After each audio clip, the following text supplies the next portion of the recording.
I cringed anytime people talked about God. It was like I knew that if there was a God, he hated me. You know, you hear people say, if I could just go back to being a kid, like whenever I was happy. The reality was I didn't have that. When I was younger, I had a really traumatic childhood. I was exposed to multiple types of trafficking. I had a father that was Dr. Jekyll and Mr. Hyde. And there's so much trauma. Like I have so many blackouts of things that I just don't even remember. As a result, I was an extremely angry and aggressive child. My family had to live with this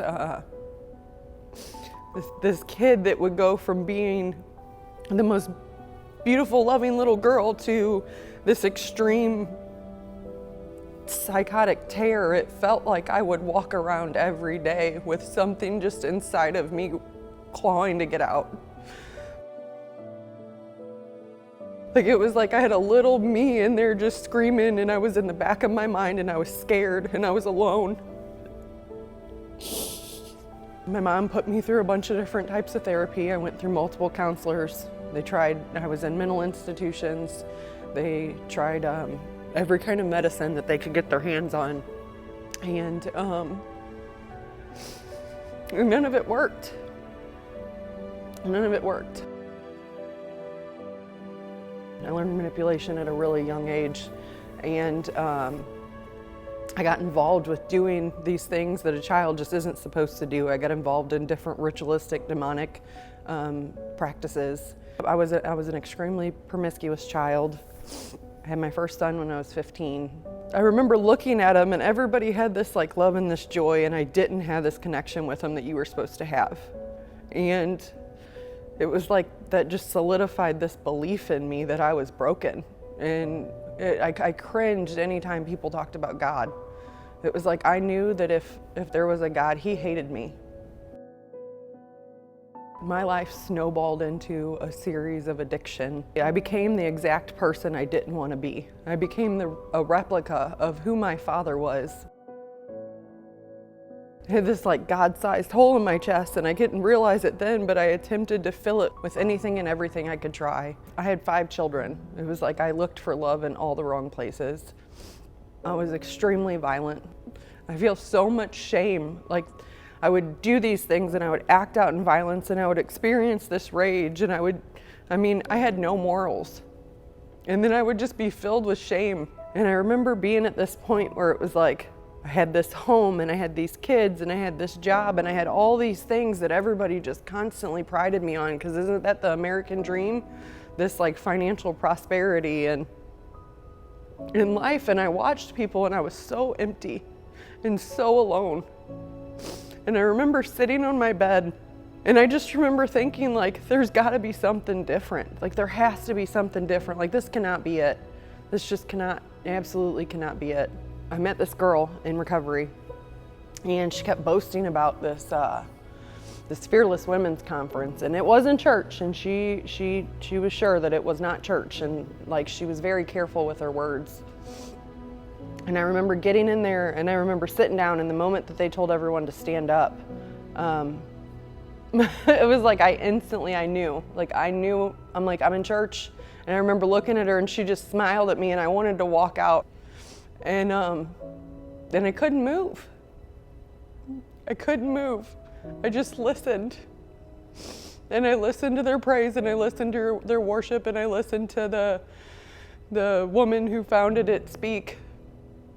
And after it was done and over, they asked everyone if you didn't know Jesus to come to the front of the stage, or if they had anyone, if you needed to pray or whatever, to come up there. And my friend walked away, and it was like something picked me up and walked me to that stage.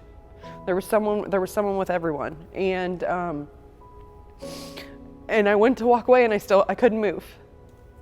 And the singer came down off the stage, and she was like, you know, do you have something you want me to pray for you for? And I remember just breaking down and telling her how I had so much guilt.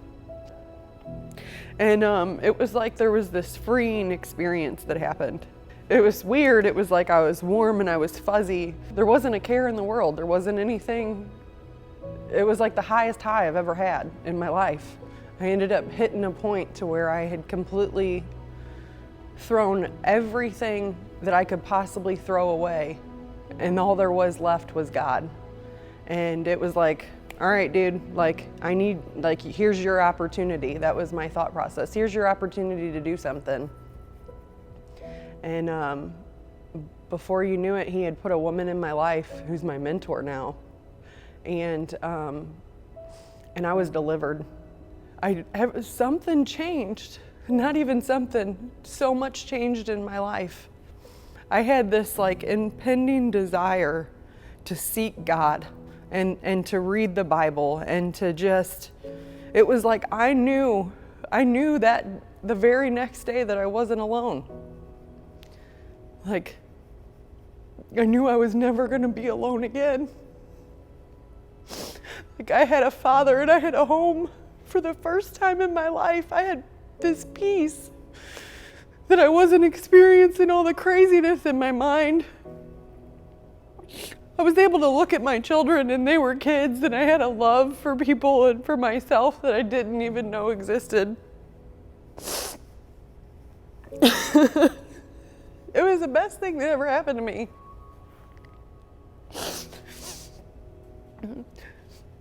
I went from a person that was a complete disaster to this called, chosen, beautiful human being. I have joy and I have serenity in my life now. And he's given me this security and this strength that I never knew existed.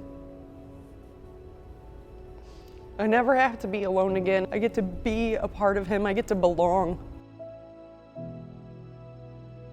It doesn't matter how bad things are for you. It doesn't matter the amount of shame or guilt that you're experiencing. It doesn't matter how far into addiction that you've gone, or how bad you've messed up, or how violent or physical, or how far down in the dumps that you are.